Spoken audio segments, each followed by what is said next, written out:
Bam! Here we are. We are live. Blue Star Lunch Hour. Tuesday. We are ready to rock and roll. We're going to watch some film. John is, busy. He's doing some traveling, doing some other things. He's not going to be with us this week. That's okay. We'll miss him, but we will get through this tape. Anyway, the Cowboys managed to pull out a huge, massive, name the description word that you want to use for their win against the Steelers on Sunday night. Whatever word it is that you decide to use is appropriate. Ugly, yes. Clutch, yes. Important, yes. Not as big of a win as it could have or maybe should have been, yes. All of those things, all true.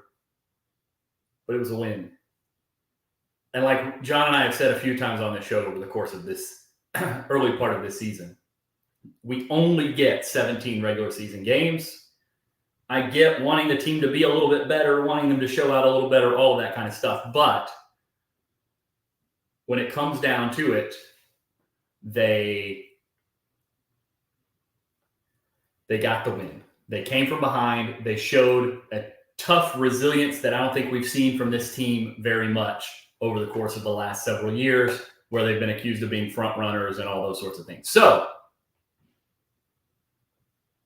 in order to keep ourselves from being here for 2 hours to go through this tape, let's get after it. And I'll be totally honest. This is going to be fun. Hopefully fun for you guys, because I have yet to go through this tape. So I'm excited to do this with you guys and excited to see how this plays out. I haven't gone through the All-22. Obviously we watched the game live. We watched the replays, all this other kind of stuff. But this is my first trip through the All-22 here. So let's get after it. First play from scrimmage. No play action.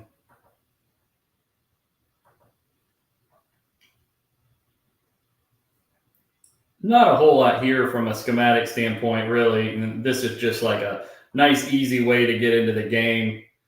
Concept looks like a little hitch over here. And then like a slant, kind of short end kind of action over here. A little play action to the 6-man protection. Going to get a lot of attention to this guy right there. That's TJ Watt. He's going to get a lot of attention, as he should.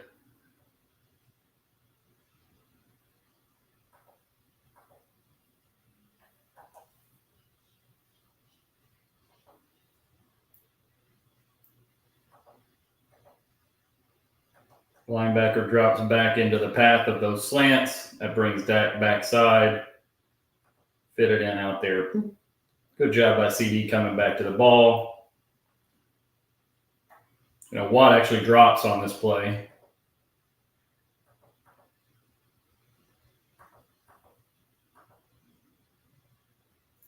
First play of the game, Dak takes a pretty big shot here. That's not fantastic. But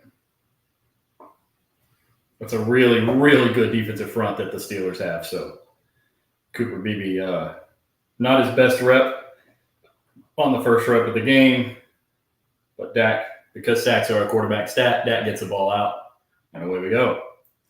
And we're off. 2nd and 7, little exit motion. See, here we go. We've been talking about how the Cowboys need to use motion way more often. So we get the exit motion for Brevin Spann Ford, and they were just so slow. And the thing that's crazy about this concept is it's a very simple, and this is the benefit of using motion and things like that when you play, is that you can use very simple concepts and still create complexity for the defense. So what's happening here schematically for the Cowboys is you're going to have essentially double stick down here. And this guy's probably running a clear out. That's going to be a must outside release, go down the field for Dowdle after his motion. And the CD is going to run a slant here, and then you're going to get this exit motion, and he's just going to release down the field on a wheel route. And so when you do all of that stuff together, now you get nobody reacts. Look, not a single soul reacts. So the way this will work is if on this motion right here, on this motion, if this defender leaves here to go with that motion, then we feel pretty good about our ability to come back and throw the slant to CD, which is probably what this concept was designed to do. It was an opportunity to get the ball into CD's hands without a rat player in the middle of the field, because you've already removed one guy down here by moving the running back out here. Then by sending the exit motion here, you're able to pull another guy out. And especially in a world where TJ Watt is kind of there as a sniffer on 2nd and 7, you feel pretty comfortable that he's not going to that he's probably coming on the pressure. And if he's not, then you're going to get, an opportunity. You're playing essentially a defensive end out there in space. So you got plenty of room there. Boom.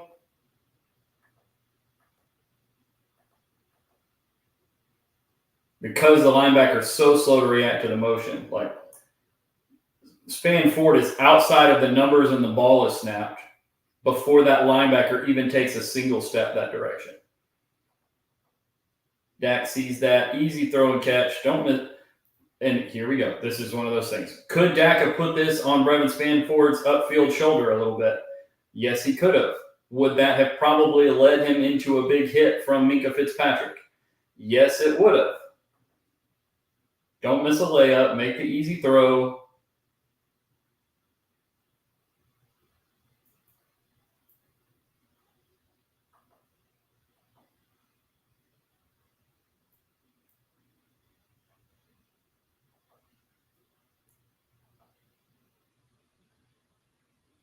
Just good design in the first 15 from the Cowboys, which has not always been the case this year. Here we go, a little bunch left. Motion to a 2x2, but we're condensed here. Got a little open side zone.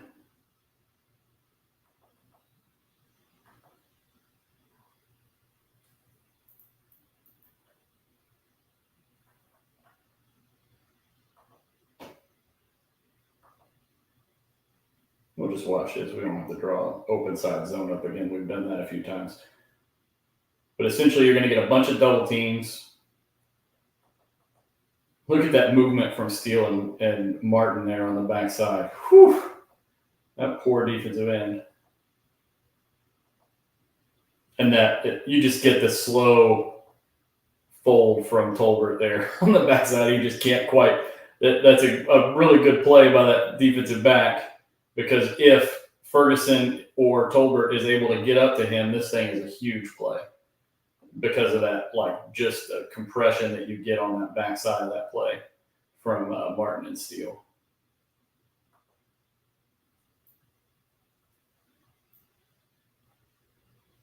Here we go, 2nd and 9. Hate to be in these 2nd and long situations. And nice spread, double stack. Just to now get in the hands of your weapon. Blocker out in front. Good job by Schoonmaker to take the most dangerous man. Boom. And now it's CD's job to go. And he does a good job.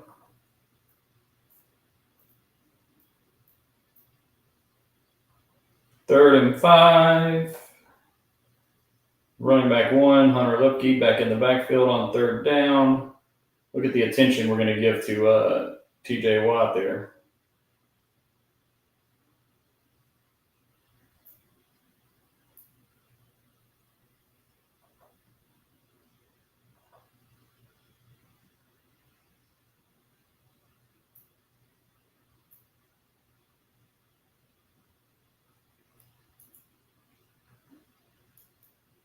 Okay, so conceptually what you've got is you've got a you've got an outside release go to clear here. CD is going to run a deep out or a sail or a corner, however you want to call it, depending on how he runs it.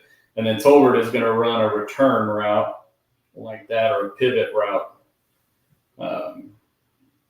You're going to get chip help here, double team help here, and then he's going to release out that way.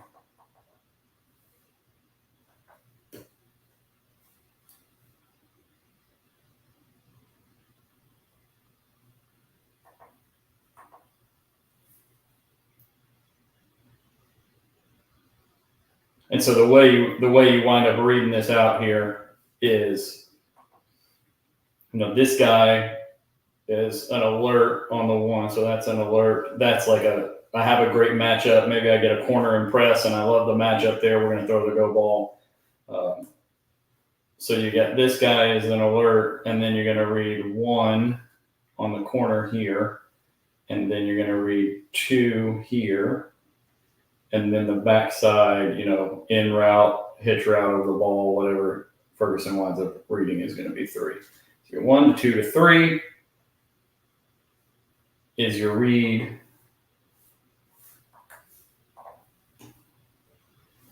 So you can see Dak looking at the corner. You got big outside leverage from Joey Porter coming out of the slot.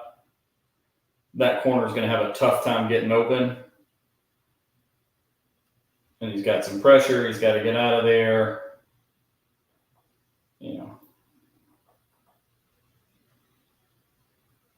No real separation there. I think we're going to find out over the course of the next few weeks.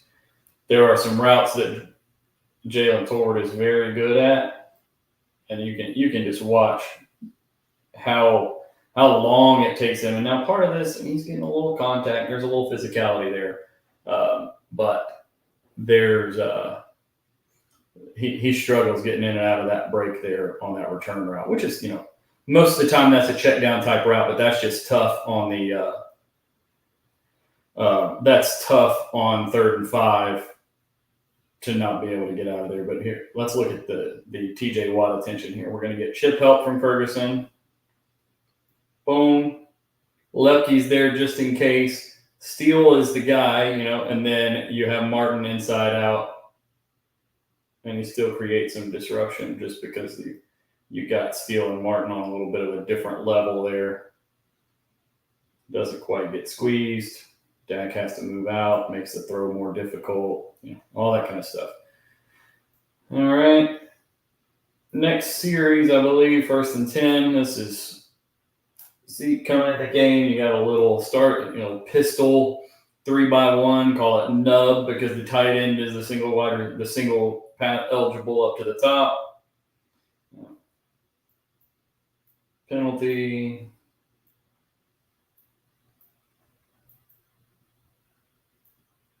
First and 15. Little orbit motion. Get the ball in a playmaker's hands. Go get some of the yardage back. So this is one of those that, once you get the 1st and 15, that running play that you probably had called on 1st down to Zeke is, kind of out the window at that point. You don't want to run on 1st and 15. So you put your return man in, run orbit motion around. Okay, he comes across. You've got man coverage. And now I know I have man coverage, and I know that I have 2 blockers out in front. And so all I have to do is be able to outrun that guy, make one man miss, and away we go. Nice little 5-6 yard pickup, right back to where you're supposed to be in terms of down and distance, 2nd and 10. Get the penalty yardage back.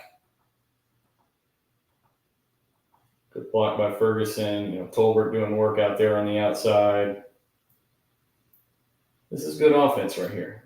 Easy complete. This is, easy button 5-yard completions for Dak is such a clutch deal. Now we wind up with another penalty, I believe. It winds up being, no, it's only 2nd and 11. Okay. Scoreboard was wrong. This is supposed to be fast 4 motion here where you get the 4, you get this number 1, number 2, number 3 down to this side, and then this becomes 4, and it happens fast. So you, in theory, can change the number count over here where you have 3 on 4, and then if you release him across this way quick, now you can change those numbers to be 4 on 4, and a lot of times you can do it without the defense having a chance to adjust to it. Zeke doesn't look like he's in much of a hurry, so he's not putting much of a horizontal strain on the defense there. And you're going to get and this is a cool concept, actually. They just, unfortunately, because you don't get really any horizontal stretch, and you can look at this down here too. Watch this backside. Look at all that attention over here on the side. You wind up, because this motion happens so slow, and because the motion brings the linebacker over, they bump over hard, and it winds up creating a 5 on 4 there, and you don't have your opening that you wanted to have. But what you're trying to do schematically here is you've got a, essentially like a stop route or a curl route there from the slot, and then Zeke's going to come over here, and he's going to be your kind of outlet here, and then you've got a switch release here to run a post and a wheel. So this is like you're trying to create an opportunity to take a shot. You're trying to spread them out at the last minute, give any tells, if this guy comes out and he comes on a blitz, now you've got advantages, all this kind of stuff. But what winds up happening is you get this guy over here being a part of the defense, so he kind of winds up over here, and then you wind up him playing underneath here, and you wind up 3 on 2 on these deep routes up here, and then you got on the backside, you've got a backside dig. So what you're probably, the read is probably for Dak. It may just actually be 1 to 2 over here, the curl here to the backside end. Or it could be, maybe this wheel is 1, maybe the post is an alert.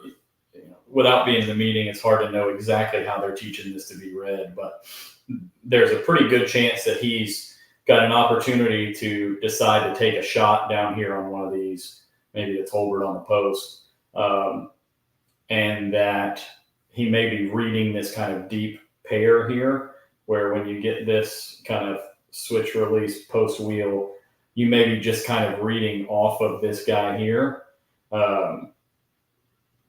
But because they wind up they kind of get into looks like a quarters type situation where you've got this there, and then this guy is able to kind of sit underneath because you get this guy out here and this guy over. But you kind of wind up in a quarters world here, which means that this is really the perfect coverage for this play,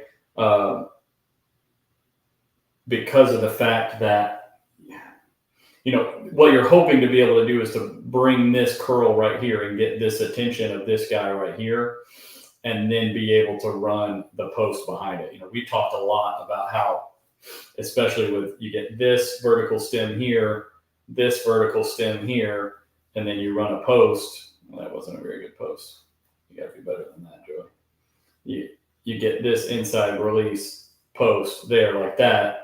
This is the shot you're probably trying to take right there, because you're trying to occupy this safety here with this safety here with this. And if you get both safeties right here, then you've got outside leverage here trying to chase down a post with a wheel route running right at him. So there's a chance for some muddiness there. That's what they're trying to accomplish here. And then you just wind up, they do a good job basically of running the linebacker in underneath the curl from CD, and then that gives the safety the ability to play over the top of the wheel route, which is like, this is kind of so you get a vertical stem from inside, a vertical stem from number 2.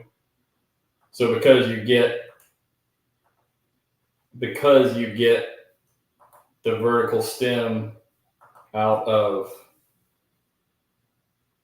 Ferguson here, the safety actually winds up out here on it. So you actually get kind of what you're looking for there.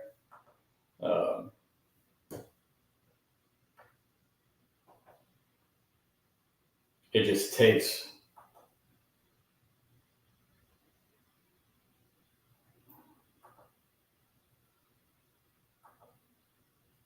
from here, you can see where Dak's looking. You can't tell what's going on with this safety right here. If this safety's playing over the top here, so you can't count on that. You've got to try to come back here. And he plays it on time. He tries to protect his receiver there, putting it right on him instead of. And this is hard. Like, check out the receiver here. You know what you'd like to see him do, especially because I think this is 2nd and 11 or 2nd and 12. What you'd really want Brooks to do here is come hard and then cut it in straight. But you can see instead of doing that, he's going to come here and he's going to kind of run it to 9 or so yards and then kind of round it out here. And because he does that, he gets inside faster. So the ball winds up behind him. And because of that, he is now in range for the safety to come downhill on it instead of being where he's supposed to be. So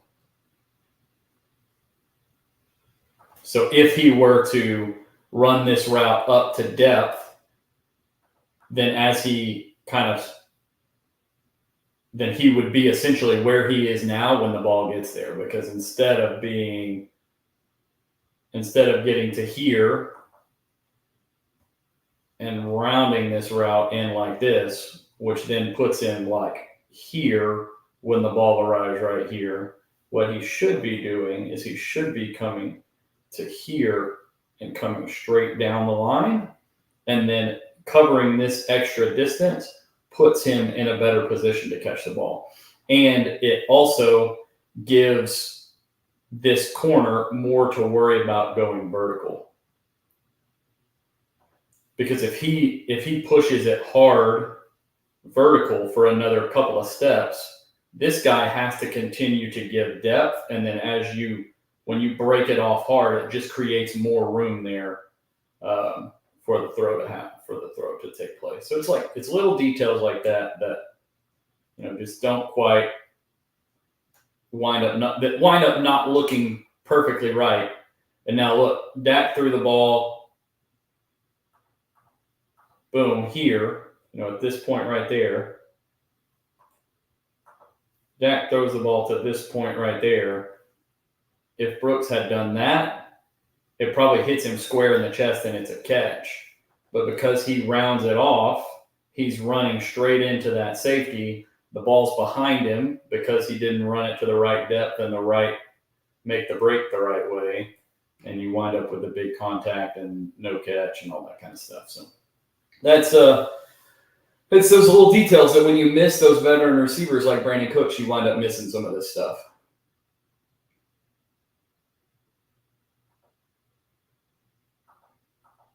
And you can kind of see him round it off, and ball, because he rounded it off, he got further inside too fast. Ball winds up looking like it's behind him. People will say Dak throws the ball inaccurately. Boom.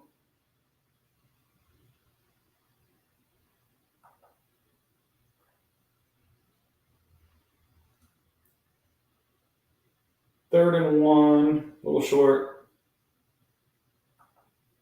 And also, if he runs that to the right depth, there's a chance that he is able to, and because he runs it a little deeper, you can see so he's past the first down marker, and then because of all that action, winds up coming back.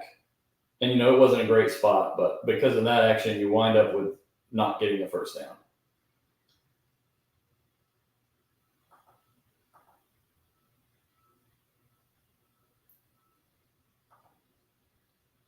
Play action mesh situation, which is kind of an interesting decision.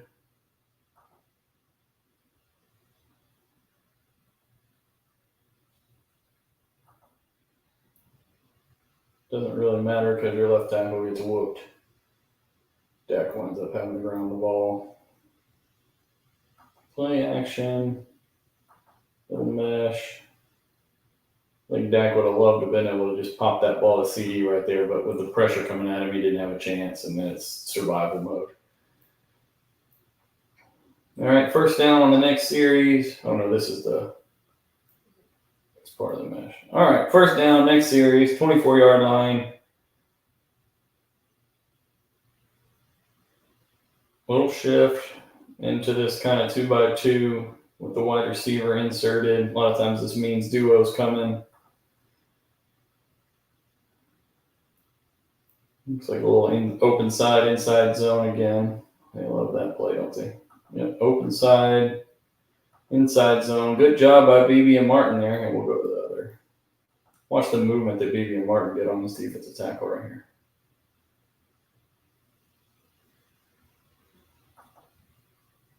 Boom, up, up, up.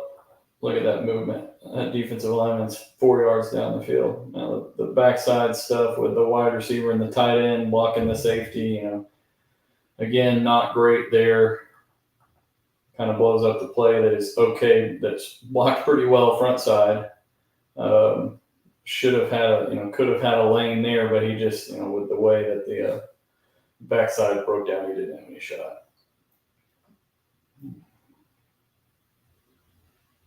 Second and 8, 3x2, fast motion, end around.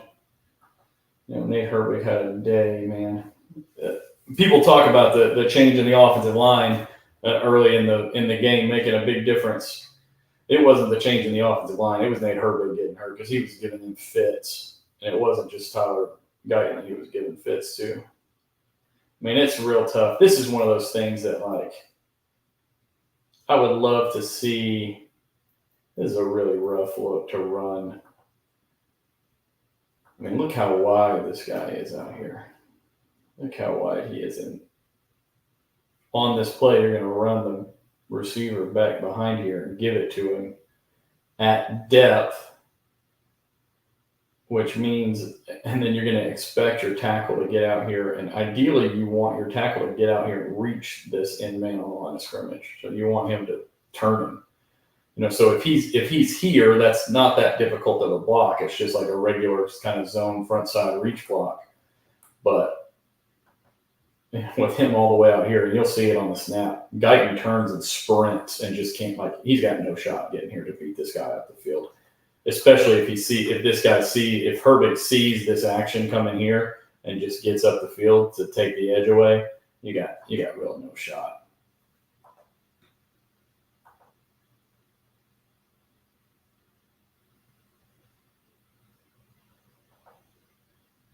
Look at that sprint from Guyton there, who is expected to, that's just a really rough.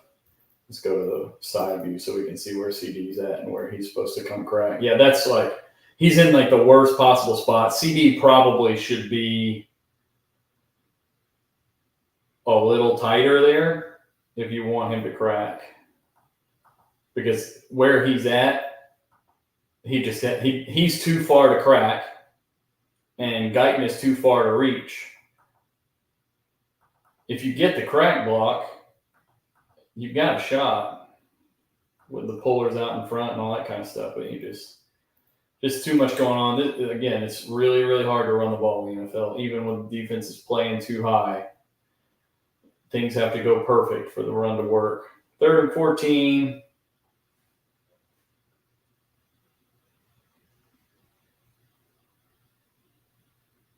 Oh, this is the whole shot. This is pretty.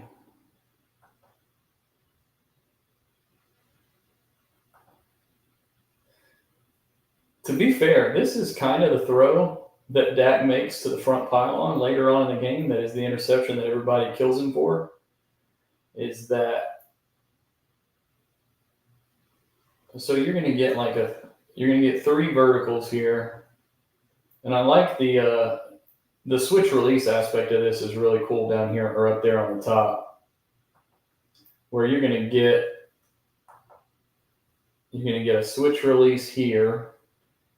And then Tolbert is going to kind of run up the numbers here, and it's probably technically a bender. Like it probably technically is a here or here, depending on the coverage.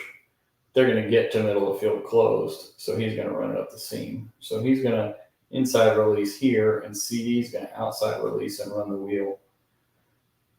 And then you're going to get another vertical shot here, chip help here, and then release into the flat. And they wind up in cover 3. So they wind up in middle of the field safety, or deep corner, and then you wind up with 4 underneath zone players here. And Dak is going to fit the ball between this corner who's here, winds up here, and the safety corner winds up here, and the underneath player, the slot or nickel, winds up here, and Dak fits it in that little window, which usually you want to throw that wheel if the corner follows the seam route, but I don't think he did here. Yeah, like he didn't go chasing the post or anything like that, but he's got his hips turned, and because he's got his hips turned, Dak has confidence he can put it out there on the back shoulder, and CD will go get it. And that's one of those like, I'll go to the end zone view because it's going to look pretty. That's one of those, either my guy gets it and gets his toes down, or absolutely nobody gets it and we punt it. And we're kind of okay with either one of those.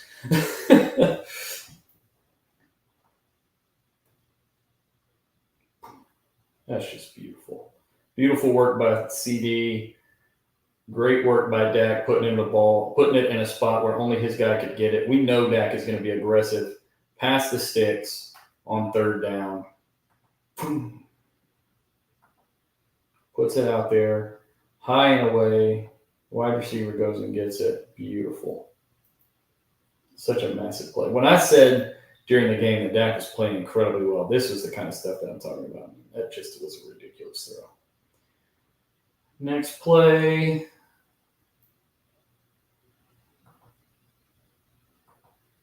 Little mirrored concept, just kind of a short post type situation with a hitch on the outside on both of these. And, probably some action like that from the back.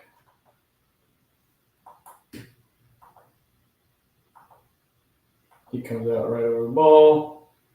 Corner bails. They're in 3. You see middle of the field closed. You see him off. You know you got a chance at the hitch. Stare at the middle of the field player. All right, he's staying in the middle of the field. That means that guy's off. I probably have cover 3. Boom, hips immediately go to that side. Jackpot. He's got his hips turned, ball out. People say Dak wants to see guys be open before he throws it. CD hadn't even looked at him yet. Ball's out. Right there. Beautiful. And then nice work with CD after the catch. And go be a tough runner and get an extra 5 or 6. That's the difference between this offense really cooking and this offense kind of looking stale and like they can't really do anything, is that stuff after those extra 5 or 6 yards after the catch. First down, 3-by-1. Another little kind of bubble out to Turpin. Again, this is the part about this offense this week that I think to me was so beautiful. Is you're playing a really good defense, a really good tackling team, and you're able to still find these easy. I mean, this is essentially a playoff for Dak. Like, it doesn't matter what the defense brings pressure-wise. The ball's coming out too quick for any blitz to matter anyway. Just get the ball out of his hands, and then it becomes an easy, 5 or 6 yards. Like, just nothing for Dak to concern himself with on this one. 1, 2, 3, ball out. Away we go. Get me 6 or 7 yards, and then let me work on 2nd and 3. That's beautiful. This is how an offense should work on first down. If you live in 2nd and 3 all day, you're in great shape. All right, little 2-by-2 single back. Looks like the safeties are going to rock and roll a single high. Yep, there they go. Zone play to the right. This is really good work from Rico. We'll go to the other inside. Yeah, here we go.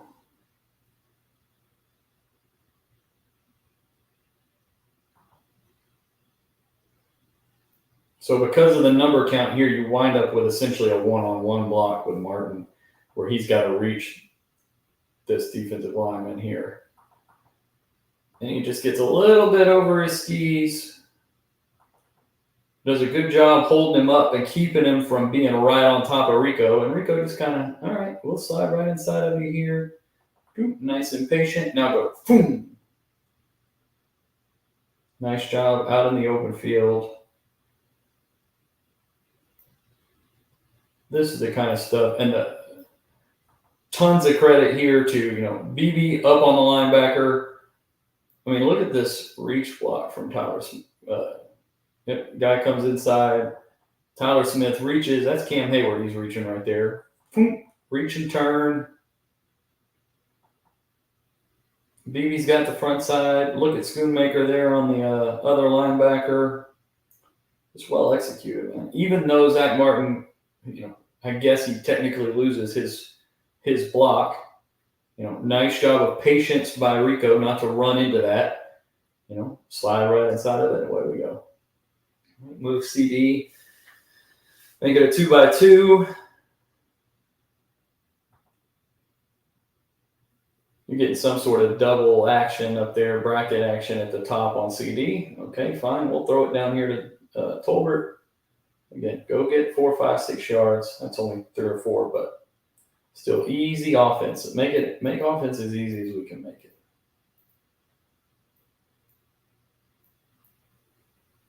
Yeah, 4 yards. 2nd and 6.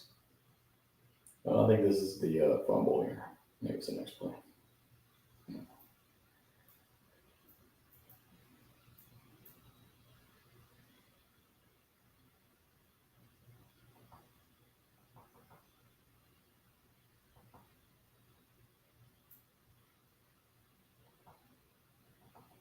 TJ Wash is really freaking good, man. Look at this. He gives Tyler Smith a target. Gives him a target like he's going down the line of scrimmage to set Tyler Smith, set his depth. And then he knows once he gets to here, Tyler's not going to be able to adjust. He's a great athlete, but he's got no shot to adjust. So I'm just going to slide out, make myself real small. Look at that flexion there. And then I'm going to use that foot and get there and make the tackle. That's just a crazy play by TJ Watt right there, man. Sometimes you just got to tip your hat to these guys who are really good. And then here he goes again. You're going to get exit motion.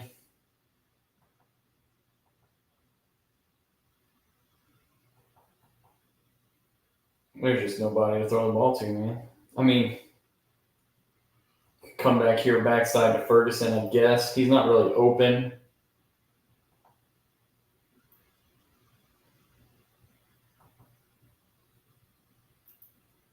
Yeah, so concept-wise on this, you're going to get you get shallow here. You're going to get, looks like an in or a basic. So it's kind of a high-low action that you're trying to get here with a flat release there too. And then here you've got a corner and then a little short end back here behind it. It may even be a return. We'll rewatch it here as we go. Oh, the exit motion and then the little short end. Boom. So that's what you're looking at route distribution wise. And I think Dak even said he thought Turpin had a chance to run away from this underneath guy and then just decided to eat the ball. And, just happens the ball comes out, and that's just an unfortunate play. Like, you could say, hey, Dak, get the ball out. Get the ball out, Dak. Get the ball out, Dak. Where's he going to throw the ball to? Because he can't – it's not feasible for him to throw this corner out to Tolbert. Like, in an ideal world, maybe he puts that on the back pylon back there to Tolbert, but with the pressure he's getting from that side, there's no way he can turn and make that throw. His only option would be to slide way up hard in the pocket, but he's got this guy coming at his face too. You tell me where he should throw the ball.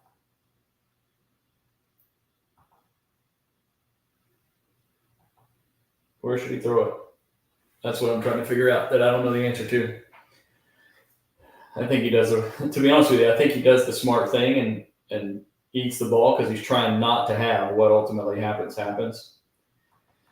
And he just winds up getting stripped because he gets hit by two guys. Let's see if we can see what on the contact. He even gets two hands onto the ball. He just gets, sometimes freaky plays just happen. It's a weird shaped ball.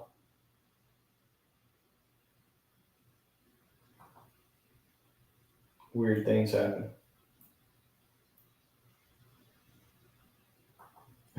There's nowhere for him to throw this football to. Because this ball, if he's going to avoid being sacked, that ball needs to be out right now. And there's just nowhere for him to throw the ball to. Because he can't even throw it at Turpin's feet right there because Herbig is right there in front of him. And to throw it low enough to hit it, throw it at Turpin's feet, you're going to hit Herbig in the face. So he just tries to eat it and just, it's unfortunate, but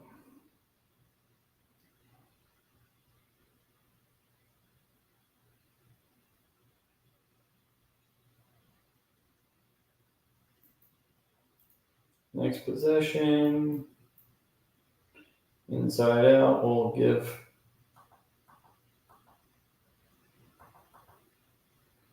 easy bounce read for Zeke there.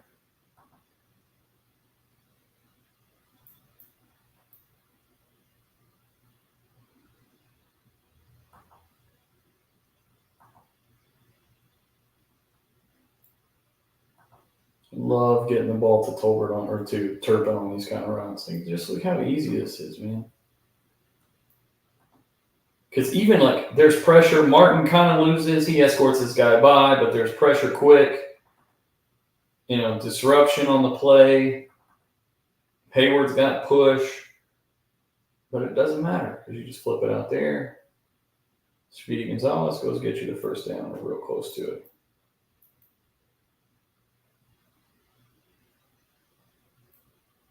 Oh, and you get the face mask. I forgot that's the play with the face mask.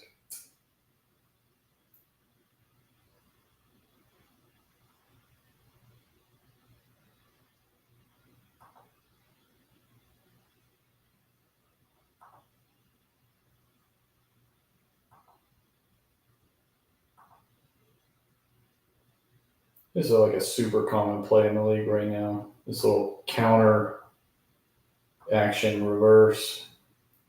What you're trying to sell, here we'll do it from this view. What you're trying to sell is this little split zone look that so many teams are running out of the gun right now, where you get, you get your blocking going this way like a zone run with a split action. But then what you do is you bring your tight end here, let these guys all roll this way, which is going to make guys come up, and then you bring this guy back around, and he becomes the escort for the reverse action there. That's what you're trying to get, but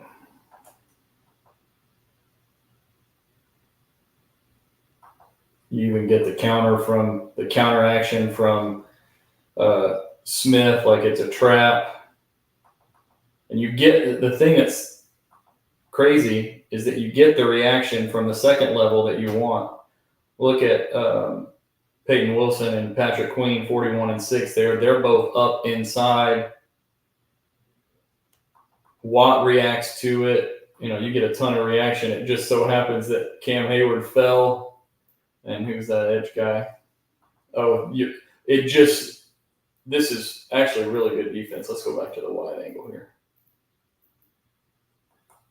Watch this crack replace from 31 here. Look, he sees Tolbert come down, and he knows, all right, this guy's going down. So because you see this action from here, this corner right there, is going to replace that to set the edge and create the edge. And if he hesitates on that at all, now you've got Brevin Span forward rotating around here. And if he hesitates, now he's getting blocked up here and CD's around the corner. But because he doesn't, you wind up, okay, look, I replaced. All right, now I got to get width, get width, get width, get width. Very good. Makes the blocker miss. Because, I mean, look at what you've got down the field if Brevin Span forward is able to make that block. Now, this is a really difficult block for the tight end. Look at how much of a leverage disadvantage he has on this guy. And this guy plays it. He just plays it really well. And unfortunately for CD, right here, the cutback isn't available because Cam Hayward got the push into the backfield. So he can't cut back immediately because of the penetration.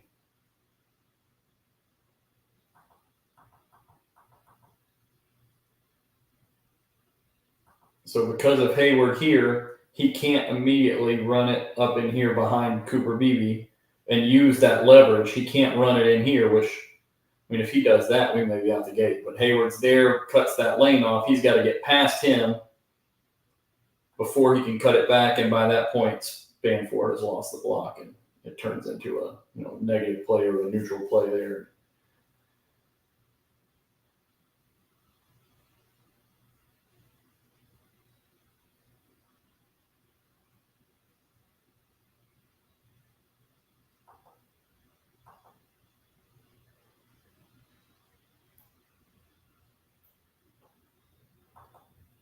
This is why we run bunch, folks. Look at this.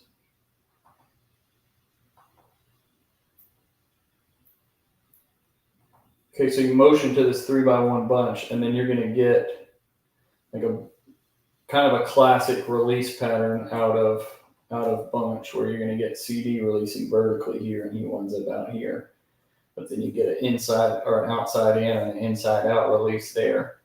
So a lot of times, what teams will do to counter that is you will try to man up here, and then a lot of times this guy will take number one to the inside this way, and this guy will take number one to the outside this way. It looks like Pittsburgh, and again, this is why motioning to this bunch rather than coming out and lining up statically is the better way to do it, because if you just were to line up in that bunch the way it winds up here, if you just line up like this, these guys get 15 or 20 seconds to communicate. All right, we're going to box, however they call it, and get the coverage right. But because you run this little motion, boom, boom, pow, all right, go.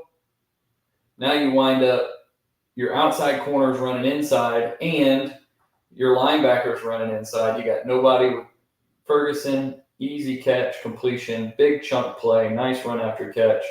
CD Lamb out there doing work as a blocker. Got to give this guy credit. Look at this. Boom. Pow.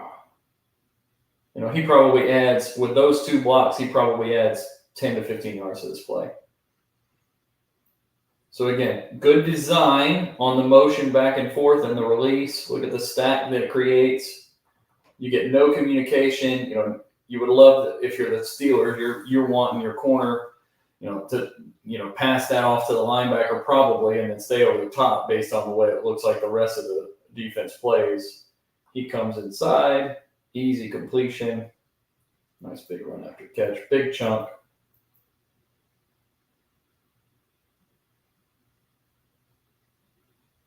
And look, you can see Patrick Queen turn to try to communicate, but because it has to happen so fast, the corner doesn't get it. They both come inside. Easy. You can make offense easy when you design it really well. Here comes motion. Two tight ends down here to the right. So you wind up 3x1.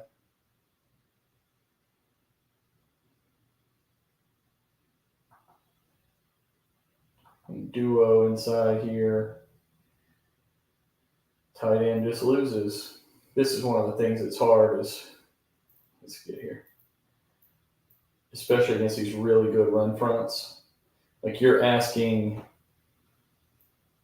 you're asking Luke Schoonmaker to hold up against TJ Watt, and you're asking Brevin Spann-Ford to get up to that second level and block that linebacker, and because of that, you're asking Terrence Steele to one-on-one this block that, should in theory probably be some sort of duo block. And because you get the loss there. See, and the thing is, if you get the loss at the front, Zeke can get around it, but because you got the loss and you got two tight ends and a wide receiver just getting absolutely stoned on the front side there, you got nothing. You're just toast.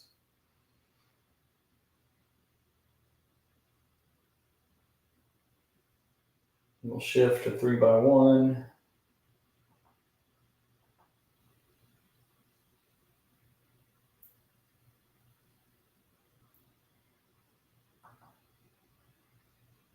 Oh man, this is one Tyler Guyton wants to have back in a big way. Look at this.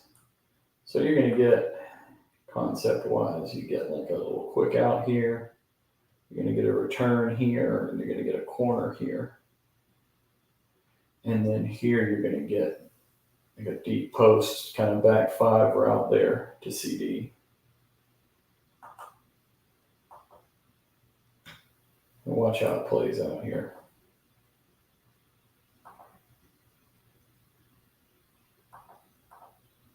Look at the safety. Now, part of this, the safety runs out because Dak goes.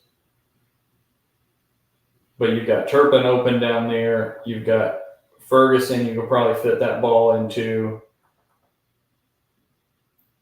It's probably tough to try to fit it to CD in that window right there, because if Dak's still in the pocket, Minka's not evacuating there. He's not leaving his spot. But just tough. Nate Herbig's a good player, and Tyler Guyton is learning, and it's a tough assignment out there.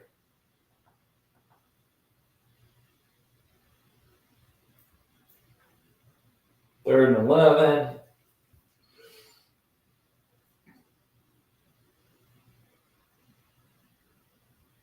You can tell, the way they move. Okay, it's probably some sort of zone coverage.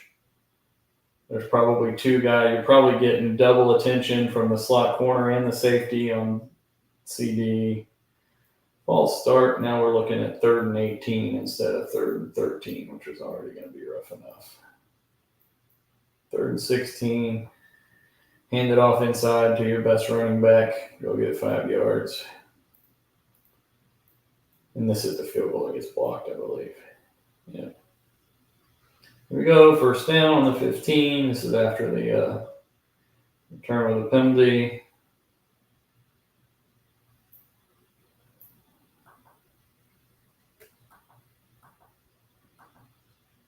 Oh, man. So what you're probably trying to get here, let's watch it one more time. Yeah, okay. So what you're trying to do concept-wise is you're trying to get Ferguson here. You're trying to get Brevin Spann-Ford here, and you're trying to bring the deep crosser here behind it too. But the way it should work is your route distribution should kind of wind up being like a triangle, where you kind of have a guy here, and because this guy comes later, a guy kind of here. And with Dak on the run, he's got a chance to slow down, set his feet, and make a good throw. But watch.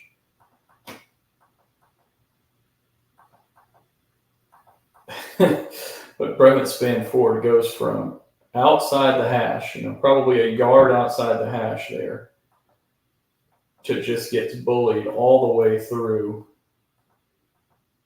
He's in the middle of the field, man. He's like, and now that's where you get your bad spacing there.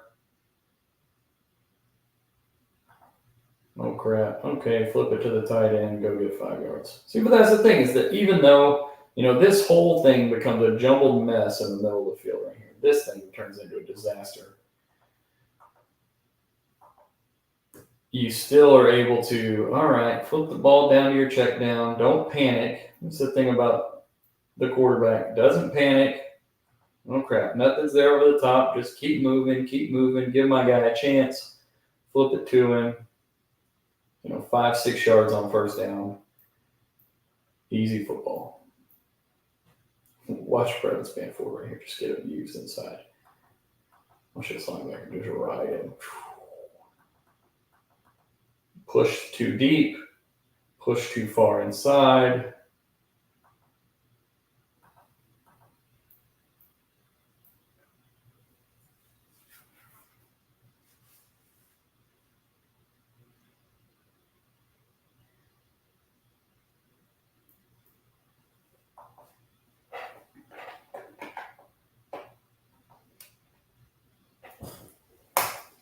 All right, guys. I'm out of time. We're a little bit past 1 o'clock. Thanks for watching tape with me, guys. Kind of summation, summary, recap. Some good, from a design standpoint, some progress in terms of formations, motions, releases, things like that. On the alternative side, there's still some stuff in there that you're like, that the tackles had a rough night early in the game, especially, the Herbig injury helped a lot in terms of protection. Dak did a fantastic job. We didn't get to the interceptions. They were a little bit later in the game. We ran out of time, but Dak played phenomenally well down to down. The sack fumble we looked at, where's he going to throw the ball to? Could he throw it away? Maybe. He's got to get outside the tackle box to do that. They had contained. He was trying to get outside the box, got contained. That's why he wound up wasn't a whole lot for him to do there. On the interceptions, we saw him complete a relatively similar throw against that kind of coverage to CD for a big, huge first down. He's probably thinking the same type of throw, and the guy jumped it. We'll see. Overall, Dak played really well down to down. Not perfect. Obviously, nobody's perfect. But got to the end of the game, and he played incredibly well, super clutch, got to where he needed to be. Guys, I appreciate you joining me. Thanks for hanging out. John will hopefully be back next week. We will be here on Thursday to preview the Cowboys matchup against the Lions. Thanks so much, guys. We will see you on Thursday.